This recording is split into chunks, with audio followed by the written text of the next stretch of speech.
Publicly financed stadiums are a scam. We have more than enough evidence at this point that these facilities never provide the benefits promised to taxpayers. However, when it comes to Major League Baseball, there's an extra layer to this grift that no one really talks about. I'm Cheyenne Hollis. This is the Touchback, and today we are going to answer the question, what happens to an MLB owner when they get a new ballpark?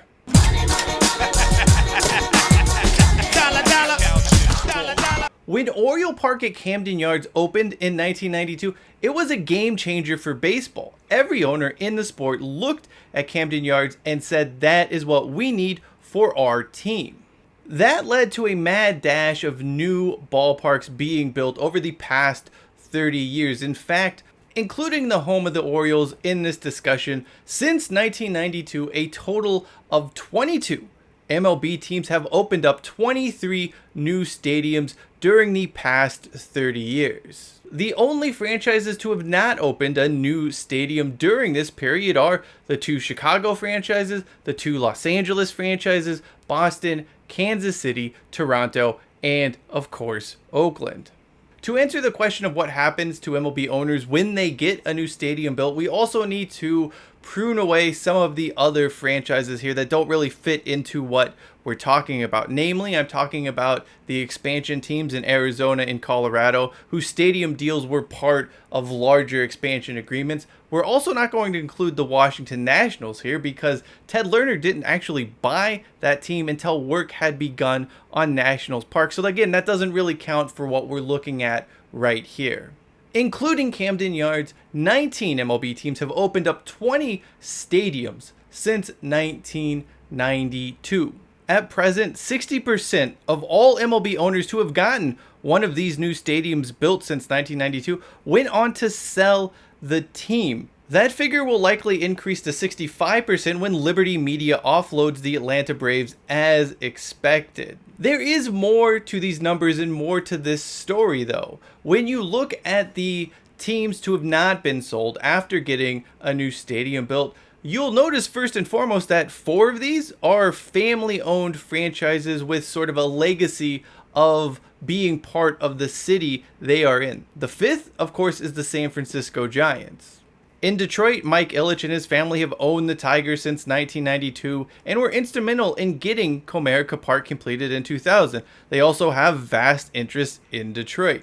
Meanwhile, the St. Louis Cardinals and New York Yankees have strong owners attached to their respective cities. Hal Steinbrenner is not going to sell the Yankees, and it's really hard to imagine the DeWitts doing anything similar in St. Louis. Meanwhile, the Minnesota Twins finally got their new stadium in the shape of Target Field that opened in 2010 and came despite attempts by owner Carl Pohlad to have the franchise wiped off the face of the earth just a few years previously. Currently, the Pohlad family owns and operates the franchise. A new ownership group took over the San Francisco Giants in 1992 with the sole purpose of getting a stadium built in the city by the bay and making sure that team stayed in town. 2 goals they managed to accomplish without publicly financing their stadium. Globe Life Field is included in this number, and the Texas Rangers are the only team to have 2 stadiums built over the past 25 or so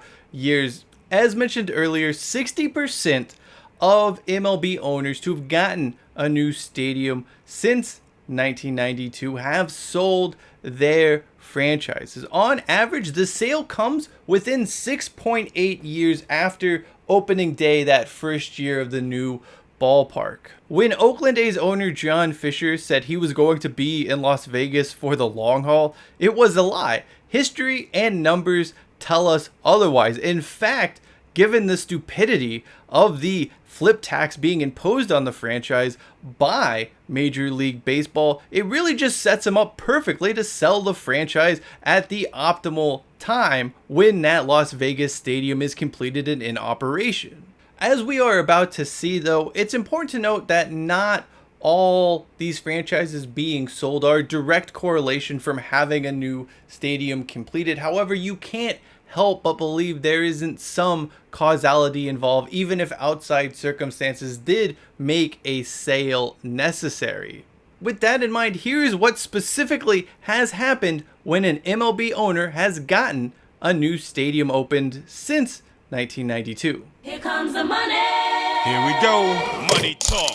Here comes the money. On April 6, 1992, it was a new era for baseball stadiums in America. That date, of course, is the opening of Oriole Park at Camden Yards. The first game saw the home team win 2-0 with Rick Sutcliffe hurling a complete game shutout. Nearly 18 months later, the Baltimore Orioles would have new owners. A group of Baltimore investors led by Peter Angelos acquired the franchise from a bankruptcy court. The team's previous owner, Eli Jacobs, was instrumental in obviously seeing the construction of Camden Yards, but he had mounting debts from other business ventures and was forced to, place the team up for sale via bankruptcy proceedings. While the backstory of this transaction is unique, it undeniably is the starting point for a major trend across baseball. What happens when MLB owners get a new stadium built? The team gets sold for one reason or another. Here comes the money. Here we go. Money talk. Here comes the money. It may be known as Progressive Field today, but for most folks, including myself, we still call it Jacobs Field. It's what it will always be. This facility opened in 1994 and was even named after Cleveland's then owners, Dick and David Jacobs. Surely, if anyone was going to be in it for the long haul, it would be a pair of owners who named the stadium after themselves. Yeah, not so much. After the 1990 season, the brothers decided it was time to sell up and found a buyer in Larry Dolan. In the Jacobs brothers' defense, they had spent a lot of money when in charge of Cleveland, but they also made a hefty profit for their troubles. As for Dolan, well, the Dolan family and sports ownerships have proven time and again to not really be a great mix. Here comes the money. Here we go. Money talk.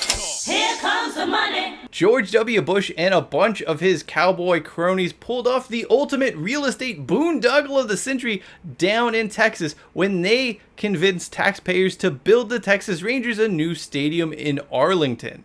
The Center for Public Integrity has an excellent look at the story, and I'll link to that in the description below. But let's get to what is important as far as our topic is concerned. That, of course, being what happens when MLB owners get a new stadium built. That, of course, is they get sold, and Bush didn't even have to look that far to find someone willing to buy the Texas Rangers, as his one-time neighbor Tom Hicks decided, hey, he'd take a shot at owning the Texas Rangers.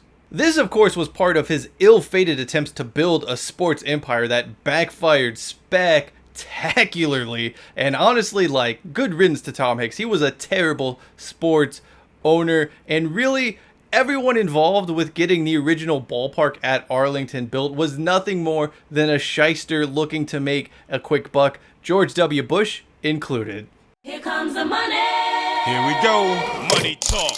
Here comes the money. Originally known as Safeco Field, this remains one of Major League Baseball's best ballparks, hands down. As for the team that plays at what is today known as T-Mobile Park, well, they were purchased by Nintendo of America in 1992. The video game company had deep roots in the Pacific Northwest, even if they haven't always been a great steward for the franchise. Anyway, this is a case of an ownership group not flogging the team within the same decade of having a new stadium built.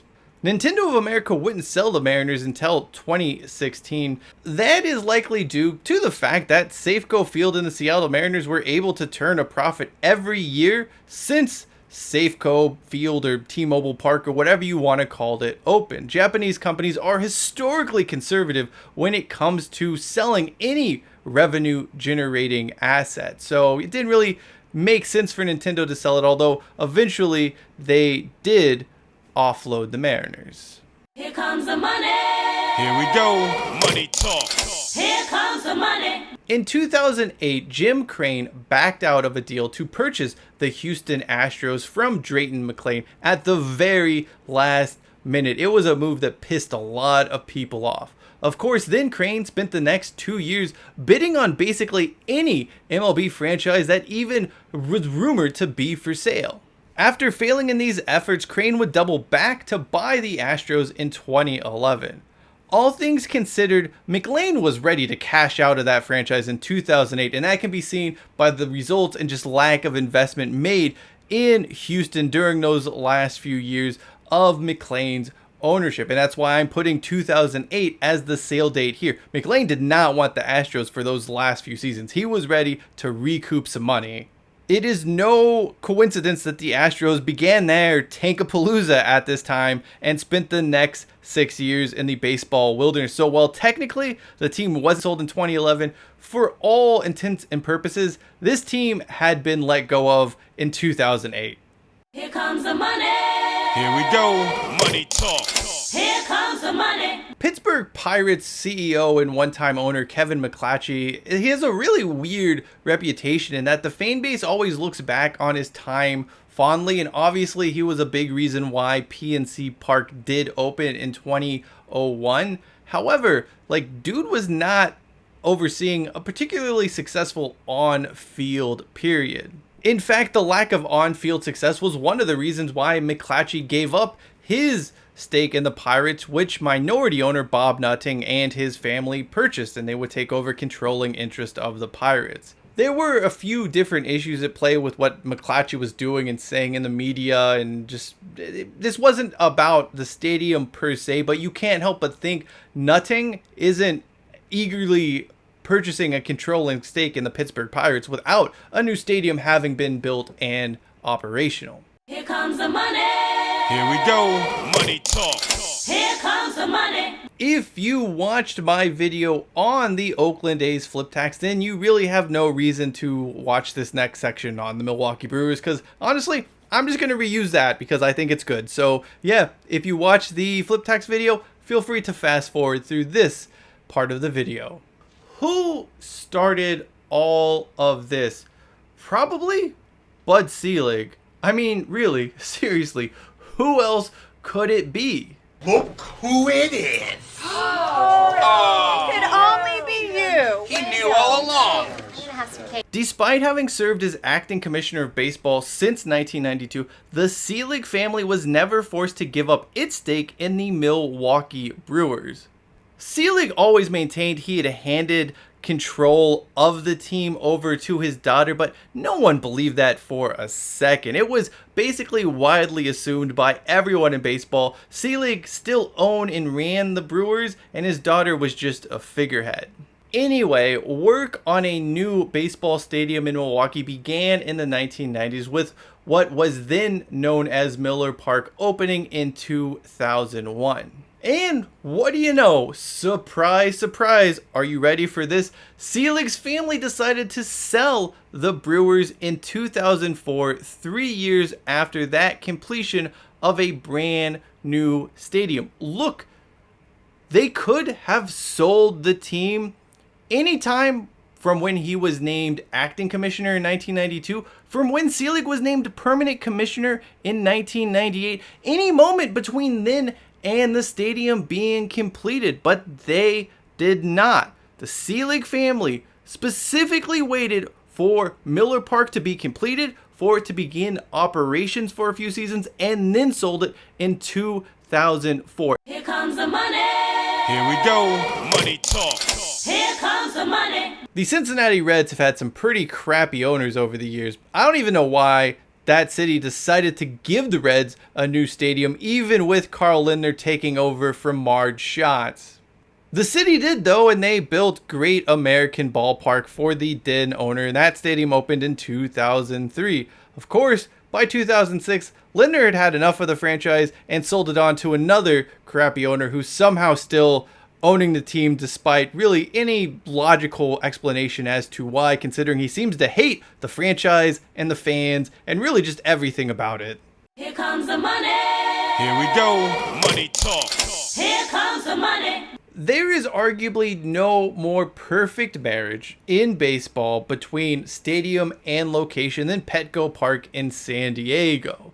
It's really just beautiful. Like, I've never met a person who didn't like going to Petco Park, although I'm sure someone out there in the comment section will tell me they hate it because that's just how the world works. Unfortunately, the man responsible for helping get that ballpark built, John Morris, couldn't enjoy it for long.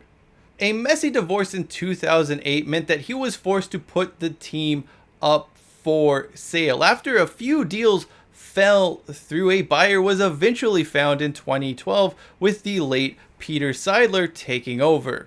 It would be wrong to attribute the sale of the Padres to anything other than Moore's divorce. However, it's still another MLB team changing hands after a new stadium was finished, and the reason why it was a valuable asset in the first place was in large part because of the stadium. Here comes the money. Here we go, money talk. Here comes the money. I'm just going to come out and say this. Citizens Bank Ballpark is a underwhelming facility that's part of a larger sports complex that's an absolute disaster in Philadelphia. Anyway, my personal thoughts on the stadium aside, John S. Middleton had originally purchased roughly a 15% stake in the Phillies during the 1990s and was always lurking in the shadows of the franchise, just sort of in the background. This situation has a fair share of conspiracy theories and palace intrigue, but what we do know is that Middleton slowly built up his ownership stake to 48% by 2014. That same year, then Phillies president David Montgomery was diagnosed with jawbone cancer and was forced to step away from the team for treatment. This illness was actually used as a platform by Middleton to essentially take over control of the ball club. By 2016, all other MLB owners had approved Middleton's bid to become the team's principal owner in what appears to be a bloodless coup. Here comes the money. Here we go, money talk. Here comes the money. Steve Cohen obviously purchased the New York Mets in 2020 from famed Ponzi scheme patrons Fred Wilpon and Sal Katz. Cohen had actually purchased a smaller stake in the team a few years previously, as that bumbling duo was fighting off various lawsuits related to their Ponzi scheme dealings. The goal for them in fighting off these lawsuits was extremely simple. Hold out as long as possible so they wouldn't have to take a cut price deal on the franchise when they did eventually sell it. And some 11 years after Citi Field opened, and with all of those lawsuits a thing of the past, Wilpon and Katz did sell the Mets to Cohen. And you have to believe that the only reason the franchise wasn't sold sooner was because they didn't want any of their potential creditors getting a cut of the sale. Here comes the money. Here we go, money talk. Here comes the money. Former Marlins owner Jeffrey Loria sucks. He was clearly only wanting to build a new stadium in Miami so he could sell the franchise at a much higher price. This entire thing is just such a scam, not even a well-hidden scam that Loria ran on the city of Miami, tearing down the beloved Orange Bowl, not putting any money into the franchise apart from the first year the team was playing in the new stadium. This entire situation with the Marlins of Florida or Miami or whatever you want to call them, we've covered it before. You can check that out in the video right there. But I mean, yeah, this remains the absolute prime example of why owners should never be given public funds to build a new stadium in their city. Loria was never in it for the long haul. He used public money to get a new stadium built, and then he made himself richer in the process. Now we have reached the two most recently completed MLB stadiums, which both teams have not been sold yet, and that is an important caveat. We'll start with the Atlanta Braves, who moved into Truist Park in 2017. This, of course, was part of a larger real estate development. Their owner, Liberty Media, was behind all of this, and really buying the Braves by each passing day seems less and less about owning a sports team and more about flipping a real estate project. So much so that the real estate assets as well as the Braves were placed into a separate publicly traded company in 2023 with a couple of clear goals in mind. The first, obviously, tax breaks. By doing this, Liberty Media can pay much less in taxes. And while they're getting that tax break, it appears that they're really just getting the Braves ready and all of the assets related to the Braves ready to be sold. Essentially, everyone thinks that Liberty Media is going to sell the Braves. It's not even a well-kept secret. They've said, oh, we're not going to offload it. We're not going to offload it. But it's a song and dance we've heard time and time again from sports owners. Moves like this, moves such as, putting the team into a publicly traded company don't really make sense unless you want to make it easier to sell. More importantly, though, we have now entered that 6-year period, that 6 to 10 year period when Truist Park first opened. As we mentioned earlier in this video, the average time from stadium opening to being sold is about 6.8 years, which would mean 2024, it would be kind of the ideal time, I suppose, or at least historically, it is the most likely time for a Major League Baseball with a new stadium to be sold. Finally, we come to Globe Life Field, the second Texas Rangers ballpark to have been opened over the past 30 years. Right now, we don't have any inclinations that Rangers owners Ray Davis and Bob R. Simpson want to sell the team, despite having recently opened a new ballpark, although it is still early days. Globe Life Park opened in 2020, although that was the pandemic year, so really it didn't technically open for realsy until 2021. Either way, it's still really, really new. One thing we do know about the Rangers is that Janice Simpson put her 10% stake in the ball club up for sale this year, with the valuation of the Rangers coming in at $3 billion based on her asking price.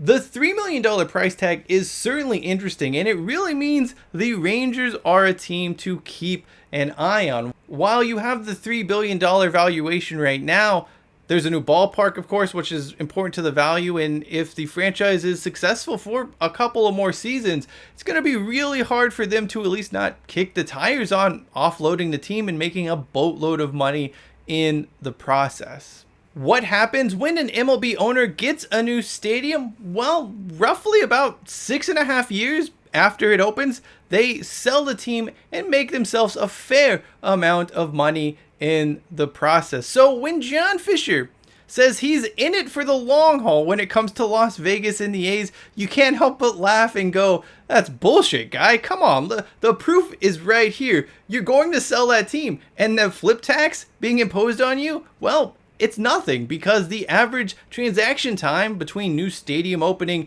and franchise being sold is well after that flip tax regulation has expired. So yeah, once again, baseball, what are we doing here?